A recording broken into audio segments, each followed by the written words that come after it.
dans les webinaires précédents, nous avions partagé avec vous en tout cas une réflexion sur de développer la résilience. On peut le voir avec l'illustration. Les 3 premières étapes que nous avions développées ensemble sur les webinaires précédents permettent d'avoir déjà un certain nombre de leviers sur lesquels les pratiques managériales, les pratiques collaboratives peuvent être évidemment aidantes dans le développement de la résilience des uns et des autres.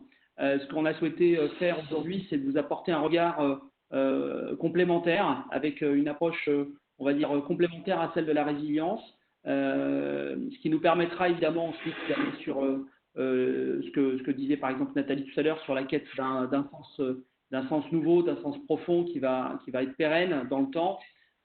Donc l'idée, c'est de pouvoir s'arrêter en fait à l'étape 3 et 4 et donc de pouvoir se concentrer un petit peu plus sur cette partie en se disant finalement comment est-ce qu'on peut développer notre capacité d'agir ici et maintenant, mais également demain, puisque nous allons avoir un enjeu qui va changer. Donc tout l'enjeu, c'est de se poser ces questions, c'est de se dire finalement par rapport à la capacité d'agir actuelle, celle que nous avons pu concrétiser ces dernières semaines et celle que nous allons devoir mettre en œuvre lors des prochaines semaines et des prochains mois, finalement, que ce soit pour la reprise d'activité, pour réengager les collaborateurs, pour recréer du lien avec ses clients.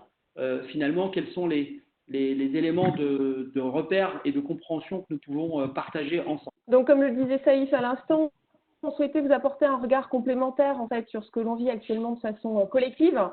On s'est appuyé sur un excellent article de David Kessler. Donc, je ne sais pas si vous connaissez, c'est David Kessler, c'est celui qui a travaillé notamment avec Elisabeth Kubler-Ross, qui a modélisé les différentes étapes du deuil. Alors, ce qu'il dit dans cet article d'Astiker, c'est qu'en fait, il remet en perspective ce que l'on ressent actuellement, de manière collective, on va dire, parce que on sent au fond de nous que tout change. Donc, il y a un certain nombre d'émotions que l'on ressent, soit de la tristesse, de la peur, de l'inquiétude, du stress. Et voilà, donc un certain nombre d'émotions. Parce qu'on sait que ce qu'on vit actuellement, finalement, aura normalement un grand impact sur la manière de fonctionner demain, mais il y a une forme d'incertitude, puisqu'on ne sait pas vraiment comment ça va se passer effectivement demain. Donc ça crée effectivement cet inconfort, et cet inconfort que l'on ressent à la fois individuellement et collectivement, lui, il l'appelle un sentiment de deuil collectif. Parce qu'en réalité, il estime que c'est comme actuellement on vit une forme de perte de repères de ce qu'on entend par la normalité, aussi une certaine forme de sécurité qu'on est en train de vivre tous individuellement et collectivement. Donc il parle effectivement de ce sentiment de deuil collectif, mais aussi de deuil anticipatif. Qu'est-ce qu'il entend par ce sentiment de deuil anticipatif ? Il dit que notre esprit, en fait, primitif, sait que quelque chose de négatif est en train de se passer pour l'humanité et il anticipe finalement une issue plus favorable. Donc, c'est ça qu'il appelle effectivement ce sentiment anticipatif. En fait, toute la question ici, c'est de se dire finalement par rapport à ce ressenti négatif, à ces inquiétudes, à ces sentiments de deuil, comment on va pouvoir gérer la situation et comment on va dépasser cette situation pour développer notre capacité d'agir. Notre capacité d'agir, alors on l'a vu aujourd'hui, évidemment, les actions sont là et on est en réaction, et c'est important d'être en réaction puisque c'est une question de survie. Mais ici, on voulait zoomer avec vous sur la capacité d'agir demain, effectivement, comme le disait Nathalie, d'une manière différente, parce que on aura parcouru un chemin, on sera normalement évidemment plus fort, plus résistant, plus agile et plus aligné, plus congruent. Donc c'est ça qu'on voulait partager avec vous, et notamment de se dire finalement comment on fait. Alors, donc ce que je disais, effectivement, un monde en train de changer et on ne connaît pas l'issue, ce qui provoque ce sentiment de deuil collectif. Alors comment le dépasser? C'est déjà d'avoir conscience qu'on est en train de traverser ou qu'on va traverser les différentes étapes du deuil. J'ai remis ici en perspective, vous les connaissez, ces étapes du deuil. Je remets ici en perspective quelques verbatims qu'on a tous plus ou moins entendus depuis 3 semaines, bientôt 4, même plus, hein, puisque le tout démarrage date de février de cet épisode, donc où on était dans une forme de déni au départ, quand on parlait de grippette, par exemple, où on est passé plus ou moins dans une forme de colère lorsqu'on évoquait effectivement le fait de perdre sa liberté et qu'on n'avait pas forcément envie, en tout cas, il y avait des réactions associées. Ensuite, la phase de négociation où on a accepté finalement d'être en confinement parce qu'on se dit que demain, évidemment, ça ira mieux, et une forme d'acceptation puisqu'on est dans l'action et on se rend compte que concrètement, on peut aussi agir différemment. Et ensuite, on est évidemment, et on va trouver tous ensemble au fur et à mesure de cette crise le sens, c'est-à-dire pourquoi cette crise et qu'est-ce que je retiens. Voilà, donc je voulais juste illustrer ces étapes du deuil avec quelques verbatims. Ça me semblait intéressant de visualiser ça et de se dire oui, c'est vrai que ça peut faire sens et de se rendre compte que sans doute on les a traversés ou on va peut-être les traverser encore. Ce n'est pas linéaire, hein, donc ça c'est important aussi. Oui, Oui, Saïf. Oui, Rosemary, juste pour rebondir sur quelques éléments du chat, par rapport à cette notion des étapes du deuil, certains notamment illustrent certaines actions à faire, si elles ne sont pas déjà faites, c'est notamment la création de groupes de parole et de groupes d'expression qui permettent de libérer l'expression des émotions. Et en effet, on est bien sur cette notion d'expression des émotions qui révèle en fait la satisfaction ou l'insatisfaction du besoin. Oui, tout à fait. C'est important, ça, effectivement, d'échanger, de partager. On va le voir tout de suite après, puisqu'effectivement, on a commencé à formaliser les différentes actions possibles, finalement, pour gérer au mieux ce stress, ces émotions, entre guillemets, plutôt négatives qui peuvent nous envahir en ce moment, pour aller vers le mieux et développer effectivement cette capacité d'agir et de rebond. Donc, voilà, alors quelques actions. Gérer ses pensées tout d'abord, donc c'est-à-dire que lorsque et c'est normal dans des situations de crise ou de deuil, d'une certaine façon, on peut avoir des images négatives, des pensées négatives qui nous viennent, par exemple, se dire on va être tous touchés par la maladie, on va perdre notre emploi. Voilà, ces pensées, c'est de se dire, en premier lieu, les accueillir, les écouter et se dire quelle est l'intention positive de ces pensées. Alors, ça peut paraître paradoxal de se dire qu'effectivement, une pensée négative a une intention positive, mais en réalité, il y a toujours une intention positive. Il faut se questionner sur cette intention, c'est très personnel. Par exemple, si je devais dire une pensée comme on va être tous touchés par la maladie, ça peut être une intention positive, c'est de m'alerter et de me faire réagir pour que j'adopte des comportements différents. D'accord? Ça peut être ça l'intention positive. Si je me dis que je vais perdre mon emploi ou que tout le monde va perdre son emploi autour de moi, c'est voilà, m'alerter et me faire rentrer en action pour peut-être rechercher un autre emploi. Mais en tout cas, se poser la question de quelle est l'intention positive derrière une pensée négative. Ensuite, c'est rééquilibrer ses pensées de la même manière. Donc, lorsqu'on a ces pensées négatives qui peuvent nous envahir, si je me dis tout va changer autour de moi, ça va être la catastrophe, eh bien, c'est de revenir ici et maintenant, dans le présent, et de constater que autour de moi, finalement, j'ai des objets qui sont là. J'ai mon bureau, mon ordinateur, j'ai peut-être à côté de moi mes enfants qui font leurs devoirs. Bon, en l'occurrence, c'est pas vrai, c'est les vacances, et voilà. Mais de constater que les choses ne bougent pas et sont là, et donc de sorte que je vais rééquilibrer avec une pensée négative qui me vient, évidemment l'accueillir, et ça c'est très important toujours, ne pas lutter contre parce que c'est pas la bonne stratégie entre guillemets, mais plutôt de se dire, de se rassurer avec un élément positif de ici et maintenant qui va être apaisant. N'hésitez pas à réagir, à me poser des questions au fur et à mesure, mais voilà, donc ça c'était un des éléments premiers sur la façon de gérer ses pensées. Ensuite, comment gérer ses émotions. Donc de la même manière, lorsque je ressens des émotions donc de tristesse, d'inquiétude, de peur, par exemple, c'est d'essayer d'identifier, donc déjà les nommer, donc de bien les ressentir et de les nommer, ça c'est extrêmement important parce que c'est très difficile dans certaines situations de vraiment se rendre compte qu'on a ces émotions. Donc s'écouter, donc faire preuve d'introspection finalement et de les nommer. Une fois qu'on a nommé l'émotion, par exemple se dire en fait j'ai peur, tout simplement, c'est d'essayer d'identifier, de se questionner qu'est-ce qui fait que j'ai peur et quel est le besoin finalement que j'ai qui n'est pas satisfait en ce moment et qui génère cette émotion de peur. Donc par exemple, ça pourrait être, si j'ai peur, un besoin de stabilité qui n'est pas satisfait ou un besoin de calme, de sérénité qui n'est pas satisfait. Et donc si je ne suis pas, j'ai pas ce besoin de stabilité qui est satisfait, je peux avoir de la peur, j'ai de la peur et c'est une réalité. Donc, je peux là encore me questionner sur qu'est-ce qui peut aujourd'hui, malgré tout dans cette situation, générer, qu'est-ce que je peux faire qui peut me rassurer, qui peut m'apporter une forme de stabilité. D'accord ?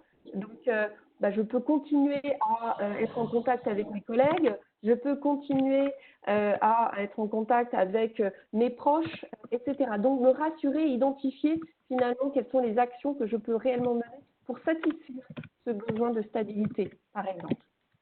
On continue sur une action, qui va aussi permettre finalement de développer notre capacité d'agir et c'est notamment comment gérer ces contrariétés et lâcher prise. Alors encore une fois, là tout ce qu'on se dit, voilà, on vous donne des processus, des idées d'action, c'est évidemment pas simple, mais voilà, c'est des pistes et notamment le lâcher prise, c'est un des éléments aussi importants et qui est vraiment aussi difficile pour certains. Donc, c'est être au clair finalement sur ces besoins de contrôle de la situation et de se dire finalement qu'est-ce qui est dans mon périmètre de contrôle et qu'est-ce qui ne l'est pas. Et pour se dire finalement dans cette situation, je vais pouvoir me concentrer sur ce qui est vraiment dans mon périmètre de contrôle. Par exemple, si je me dis, et je suis sûre que mon métier va évoluer fortement après la crise, et j'en suis certaine, je ne peux pas rester bloquée sur ce contrôle sur l'évolution de mon métier, par exemple. Je dois me dire, finalement, cette évolution, elle est réelle, elle va s'opérer, donc lâcher prise avec ça. Et en revanche, qu'est-ce que je peux faire pour m'y préparer ? Qu'est-ce que je peux faire concrètement pour accompagner cette évolution de mon métier, peut-être entamer des formations, par exemple. Donc, me concentrer, mon esprit, donc déjà identifier ce qui me pose problème, lâcher prise dans le sens de me dire, là-dessus, je ne peux pas contrôler, mais qu'est-ce que je peux contrôler et qu'est-ce qui est à ma main ? Voilà. Ça, c'est aussi une des actions possibles. Autre action, finalement, comment mieux gérer ces relations dans cette situation, c'est faire preuve d'empathie. Donc, c'est l'idée de dire, finalement, parfois, dans les interactions avec mes collègues, mon équipe, certains d'entre eux, je le vois, peuvent être agressifs. Et de se dire, oui, effectivement, il est agressif. Donc, plutôt que de l'accueillir frontalement et de réagir à chaud, c'est de se dire, finalement, je le connais, je la connais différemment. En temps normal, il ne réagit pas comme ça. Aujourd'hui, s'il réagit comme ça ou si elle réagit comme ça, c'est qu'elle doit ressentir du stress et qu'elle a peut-être peur, c'est qu'elle est peut-être en anxiété par rapport à quelque chose. Et donc, je peux même presque ressentir ça et combattre. Donc, faire preuve d'empathie, c'est ça. Donc, ce qui va générer, si je me dis ça, si je me mets à la place de l'autre, générer de l'empathie, apaiser les relations qui peuvent être négatives parfois quand effectivement il y a du stress, de la peur, de l'anxiétude. Ça va effectivement avoir des impacts par moment dans les relations. Donc être attentif à ça et de se dire ok, si il est comme ça alors que je ne le connais pas comme ça d'habitude, s'il y a quelque chose derrière. Déjà, ne serait-ce qu'avoir ces réflexes de questionnement par rapport à l'autre. Enfin, les deux derniers points. D'abord, identifier, alors là, on est déjà dans la dynamique d'action, j'ai envie de dire, c'est identifier tous les apprentissages, apprécier le meilleur de ce qui se passe en ce moment. C'est le socle, finalement, pour l'étape d'après qui est trouver le sens et déjà de se dire de tout ce qui se passe aujourd'hui, qu'est-ce que j'ai envie de garder, qu'est-ce que j'ai envie d'ancrer finalement, qu'est-ce qui m'apporte du plaisir, qu'est-ce que j'ai découvert, que j'ai envie de faire perdurer, qu'est-ce qui fait sens pour moi, qu'est-ce qui nourrit finalement mes valeurs aussi. Et ça, c'est très important dans le questionnement qui va venir après sur le sens. C'est quelque chose qu'on vous invite à faire avec vos équipes, justement, à co-construire finalement avec eux cet ancrage des apprentissages. Qu'est-ce qu'on a envie de retenir de positif de ce qui s'est passé sur cette période. Et enfin, voilà, c'est vraiment le dernier point, Nathalie, c'est trouver le sens, et on va s'appuyer notamment sur ces apprentissages, ce questionnement du pourquoi, aussi c'est le questionnement de finalement demain, si je prends du recul, quelle va être ma valeur ajoutée différenciante, qu'est-ce que je retiens et qu'est-ce que je vais faire différemment demain pour contribuer à l'essentiel, à mon essentiel, à l'essentiel de l'autre, de l'organisation et aussi de la planète finalement. Voilà, si on va un peu plus loin. Voilà ce qu'on voulait vous apporter aujourd'hui en termes d'idées d'action pour voilà, développer sa capacité d'agir. On peut agir à différents niveaux en tant que manager, en tant que dirigeant, et puis évidemment, on peut agir aussi et influencer son écosystème pour les autres. Et donc, ça me permet de faire le lien du coup avec le dernier modèle qu'on voulait vous présenter et qu'on développera évidemment sur le prochain webinaire. Donc, le dernier élément qu'on souhaitait partager, vous allez voir, c'est en écho avec un certain nombre de messages, de notions que vous avez pu partager tout à l'heure, soit dans le chat, soit via vos témoignages. En fait, ce qui est intéressant d'avoir aussi en tête, c'est que finalement, si on regarde un petit peu, si on fait la rétrospective de ce qui vient de se passer et de ce que nous menons comme outil d'action avec nos équipes, la zone d'apprentissage, en fait, elle est à la fois très proche et en même temps, elle est difficile à actionner. D'abord, la première chose importante, c'est que les hommes et les femmes ont besoin d'abord de se sentir en sécurité. Donc, c'est la zone que vous voyez au centre, qui s'appelle la zone de confort, c'est-à-dire c'est celle qui va permettre ensuite, à un moment donné, de lâcher prise et de s'engager vers quelque chose de nouveau. Mais d'abord, la première chose, c'est est-ce que je me sens en confiance? Si je ne me sens pas en confiance, si je ne me sens pas en sécurité, je ne peux pas voir les choses de façon positive, je ne peux pas voir les opportunités, je ne peux pas me dire qu'est-ce que je peux faire pour apporter une contribution. Et donc, d'abord, la première réponse à apporter, et celle qui réunit tout le monde, c'est la notion de sécurité. Et donc c'est celle qui permet justement de se sentir dans une forme de confort. Évidemment, très vite, ce qu'on voit dans les témoignages que vous avez pu nous partager, c'est qu'il y a un moment donné, ne pas connaître les émotions du type l'inquiétude, la peur, l'angoisse, les doutes qu'on peut avoir, les ruminations aussi au niveau des pensées. On ne va pas pouvoir accéder à cette zone d'apprentissage. C'est-à-dire qu'il faut laisser un espace d'expression en effet de ces émotions. Et donc, la peur fait partie des émotions qui vont permettre probablement de juger à quel moment et sur quoi j'ai envie de prendre un risque.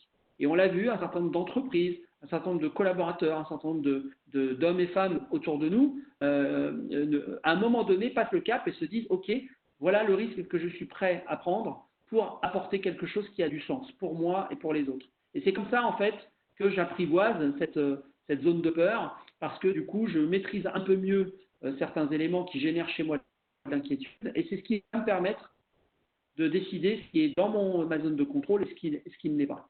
Et enfin, pour terminer, et on développera ça évidemment sur le prochain webinaire, c'est-à-dire que la prise de risque, elle consiste à définir de façon extrêmement simple, précise, rapide, les actions qui ont du sens au quotidien et qui vont me permettre de commencer à faire un chemin vers le futur.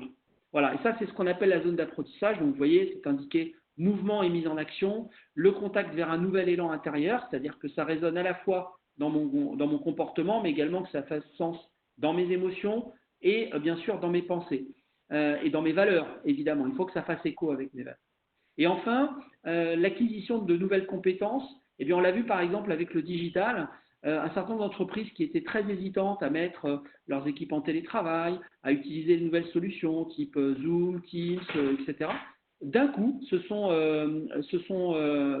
retrouvés face à une situation très simple, c'est que de toute façon, nous n'avions pas le choix. Et donc là, la prise de risque, elle a été beaucoup plus facile à gérer, à maîtriser, et c'est ce qui a permis à certains de découvrir que des choses qui n'étaient pas possibles jusqu'ici, finalement, le deviennent. Là, ce qu'on veut partager avec vous sur ce modèle, c'est simplement de vous dire, finalement, si on se donne quelques éléments de boussole et de repères, eh bien, nous sommes en train de passer par ces différentes étapes. Elles sont systémiques, évidemment, et il va falloir, évidemment, accompagner, bien sûr, toute la chaîne managériale, comme certains le précisaient. Les premiers à devoir faire ce travail, évidemment, ce sont les managers, que ce soit le top management et les middle managers. Et donc, cette cartographie est un bon élément qui permet finalement de se poser ces questions et de se dire où est-ce qu'on en est, sur quoi nous pouvons prendre des risques, sur quoi nous ne sommes pas encore prêts à prendre des risques et sur lesquels nous avons besoin d'abord de sécuriser les choses avant de pouvoir accéder à des apprentissages. Se poser la question effectivement à différents niveaux, qu'est-ce qu'on retient, qu'est-ce qu'on a appris et qu'est-ce qu'on veut encore développer.